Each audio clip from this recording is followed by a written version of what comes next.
কালকে বিকালে হঠাৎ করেই ভাইয়া এক গাদা করলা নিয়ে আমাদের বাসায় চলে আসছে আমাকে দেখতে।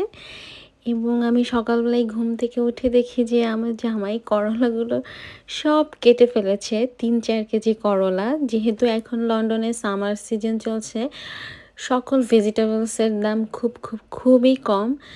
তো এতগুলো করলা কেটে সুন্দর করে ফ্রোজেন করার জন্য এত নাইস করে সে সকালবেলায় উঠে কেটে রেখেছে। এবং এই যে দেখছেন জিপলক ব্যাগগুলোতে ভরে ভরে ফ্রোজেন করে রেখে দিচ্ছি আমরা।